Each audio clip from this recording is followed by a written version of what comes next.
Ladies and gentlemen, it's been a minute since I posted a video, like 10 days, but we're about to start cutting wheat here in Missouri, and I'm running the combine this year. We got an S780, so first thing we got to do before we can start the combine, gotta crawl up, check the motor oil, make sure everything's good up there. Then we got to take the shop, fill the old girl full of DEF because she is empty, and it's full of diesel. I filled it the other day, but this combine is 2 years old. We trade every 2 years, just keep it under warranty. So that's why she's brand new. We had a 680 before this combine, and then the combine before that was a 9870 STS bullet rotor. So we've got new combines as they've came out. Grandpa's about to get another 780 this year, which will be the revamp. That's what I call it. The cab's a little different, and then the stairs different, and the back here, instead of paddles, it has a different design on the back. I can't really explain it because I've seen one, but I was driving past whenever I seen one. We got the farm dog. What are you doing, sissy?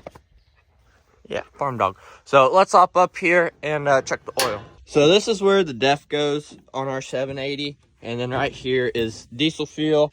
And then right here is your hydraulic oil.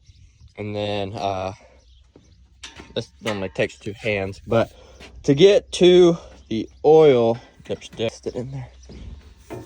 So we gotta flip that ladder up, and then it catches again. Pull this door open. So our combine only has 891 hours on it. So she's pretty low hour machine. Break that loose. So that's the oil dipstick. And then we're gonna set that there. Recheck it here a sec. Right there, that is the hydraulic oil. So it's right below the full mark. So that's pretty good. I'm gonna check the oil real quick. The oil is full. She just got the oil changed, but you know, even if we just changed the oil on something and we know it's full, we still check it, because you'd rather be safe than sorry on your machinery. Because if you're gonna spend $500,000 or $1 million on a combine, you might as well make sure everything's good so you don't have breakdowns. It's heavy, by the way. Well, it's not heavy, it's just awkward on how it folds up. Make sure. And then this ladder, it has a pin to keep it down, but you can flip it up and then you can just get in to where the motor is. And this thing has a big motor. So we're gonna shove the ladder back up. We gotta take it to the shop because it's out of DEF. It's full on diesel, out of DEF. And then we have I call it the bendy auger. We got the bendy auger, the fold away. So some of the controls you have here. So this is your parking brake right here on the combine. So like whenever you stop, get out, go eat lunch, parking brake, or stop in general. This is gear 1, gear 2, diff lock right here. 4-wheel drive. Well, it's called PWD, partial wheel drive. So our combine's 4-wheel drive, so that's internal mode, rabbit mode, so fast. I think that one's road mode. I don't know. I just put it in a 2 to drive it home. Then you got your throttle right here. And then this is turn on your separator, your rotor, everything back behind the combine. Then your header. And instead of like our old 9600 that we had, it was down here to reverse the header. It's now right here. You could pull it back. Get that click. And then flip it forward for normal speed. And then here on the joystick, you got header up, header down, and then to tilt your header, auger in and out right there, unloading auger, where your reel is, auto steer button. I don't know what this button is at all. And then there's some buttons back here. I don't know. Grandpa's gonna teach me a lot more of these buttons. After you turn the key, we're about to take a shot. You have to wait a few seconds before you can start your combine. So now the old girl is rotting. She's out of def. Well, still got some def, but more or less out. I filled it full of diesel the other day. That's why it's full there. But I left the feeder house. Whoa, filming on my iPhone. Yeah, I left the. Okay, I had those buttons backwards. So that's up, that's down. It's backwards on a cotton picker. That's what I was thinking of for some strange reason. Okay, the combine's in park. Take it out of park. We're gonna put it in gear 2. We're gonna let it run here for a second just to cycle all the oil, but then we'll speed it up to about there. So let's hit the road. Just like that, we are driving the 780. Should have put the ladder in, but you know, it is what it is. We're doing about 4 miles an hour right now, which we're only at the farm. We're not going down the road, so it's no biggie. So take the combine down to the shop, put def in it, and then we're gonna grease it there and everything like that. Wheat's still a little wet. Our neighbors are cutting wheat and it's like 14 to 20 on the moisture level, so we still got a day or so, but boss man's almost here, so I'm gonna take the combine to him. Defing it up. Stuff stinks.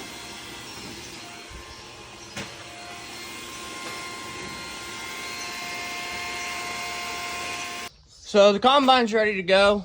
We had to do a little work, throw a little wired concave type deal in there. I don't remember the correct name of them. And then we got the draper up here. So checked all the belts. The belts are good. It seems like one sickle on the sickle section is broke, but other than that, the whole header looks good. Got some bean stalks, stubble on it still, but where was it? It was it's down here. Right here. So this is the only one on the whole header that's broke.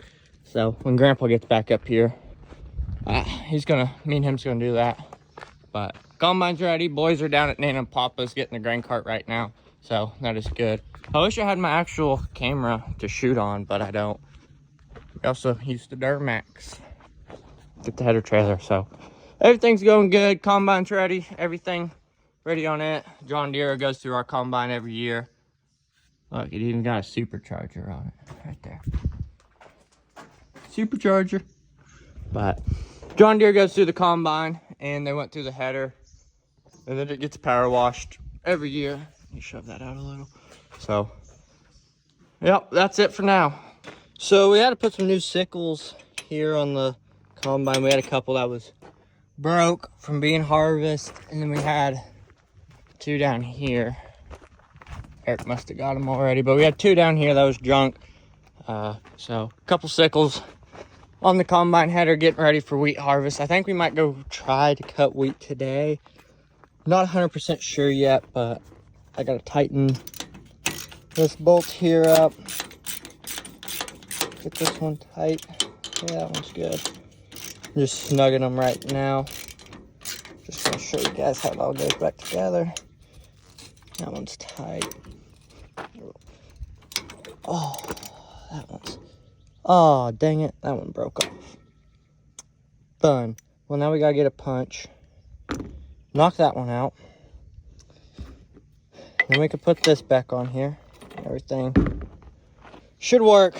Oh, lots of fun working on combines. So, we got our bolts, nuts here now. So we gotta get a punch and a hammer, knock that one out. So let's go in the barn, get a punch and a hammer. That's hopefully small enough, knock that out. So with a little bit of time, we got the new one in here. As you can see, it's right there. So whenever I pull it up, it has these little grooves there on the side. Them grooves is what holds it in here. So we're gonna tighten it up. Hopefully we don't break this one, which they will break. They're not very big bolts, as you can tell, so not much torque, and they just snap right in half. So it's hot out here. Not very energetic when it's hot. It's like 90 today, but that should be tight enough on that one. And then we're gonna put it all back together. So Bam! Just like that. Those sickles are on, ready to go. So now the whole header's ready. Time to go cut some wheat. So I just unfolded the auger. Now I'm unfolding the grain tank. As you can see, there's daylight in the grain tank. And it says grain tank fully open. Never really messed around with any of these S-Series combines, but now I know kind of how they work, so that's pretty good. And then you got a mirror right there that you can look in to see how full you are, which once it's in that little glass right there, you don't want to go much farther, otherwise you'll get some cab wheat, and cab wheat's no good. But I got everything unfolded, so that's good. I'm waiting on Grandpa to get back up here, and he will be outside while I fire up the combine and let everything run, blow all the nasty crap out of it because it's been sitting all year. And yeah, we'll go from there. So we're in the S780 and going to the field, next field. This feels, every time I drive a combine, it always feels weird.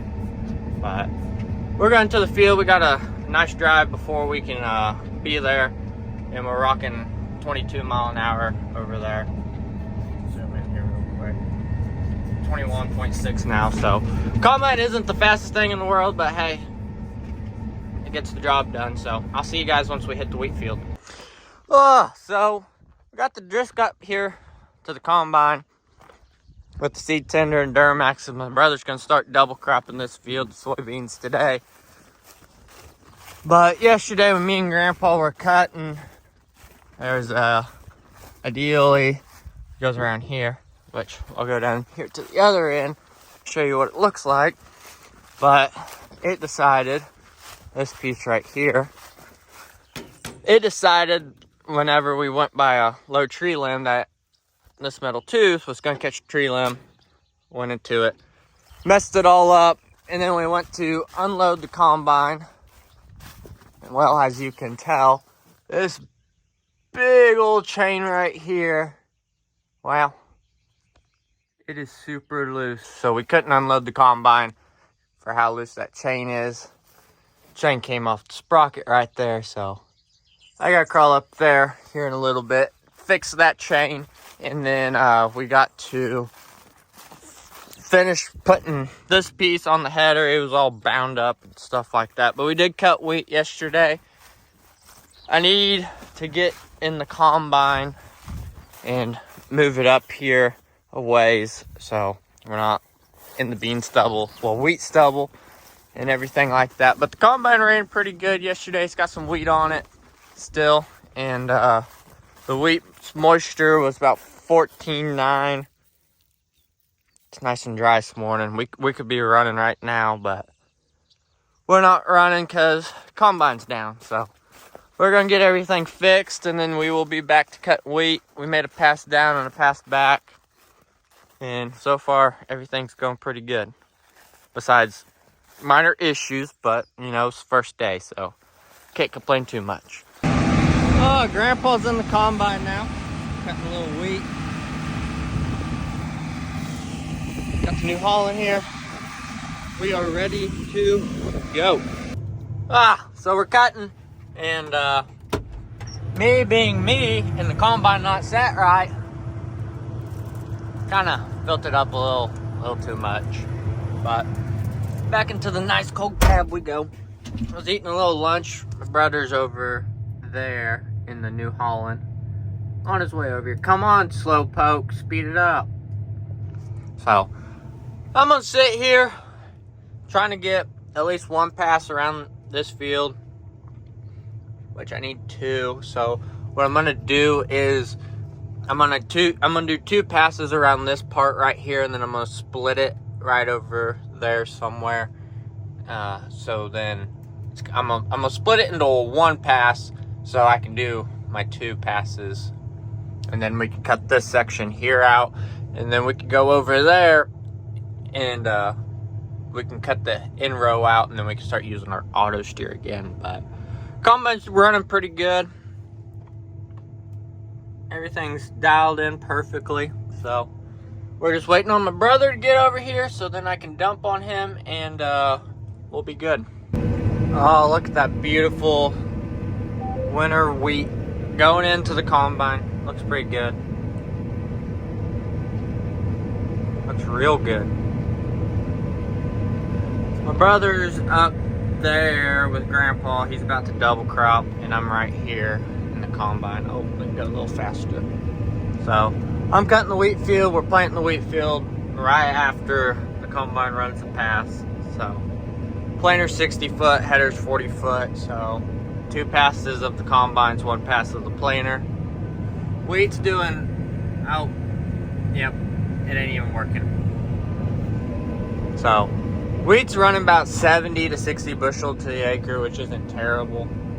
Wish it was a little better. We can go down a little bit more.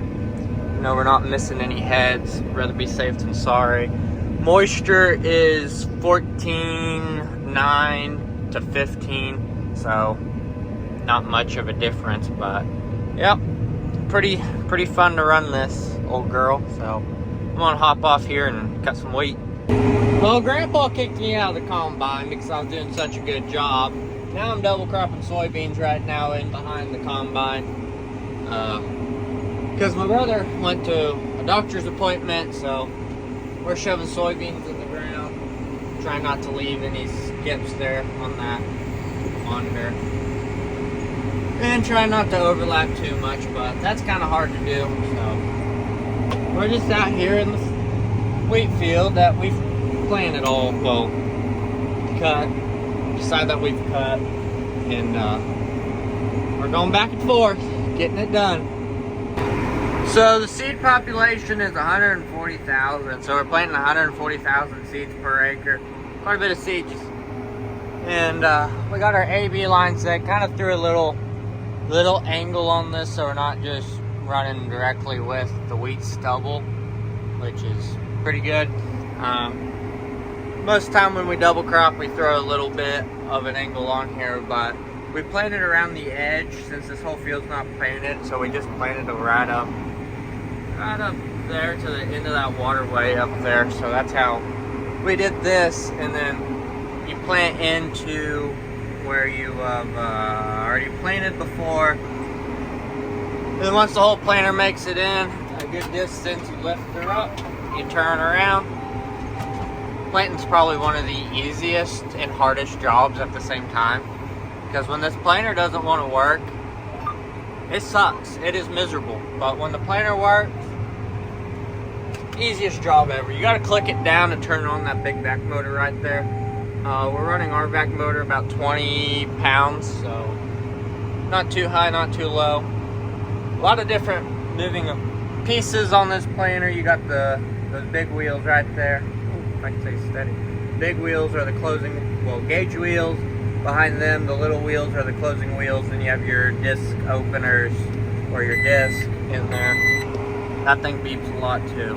So, this is my view of double cropping soybeans for the 2023 soybean year. We have quite a bit of soybeans in the ground. I don't even know how many completely we got.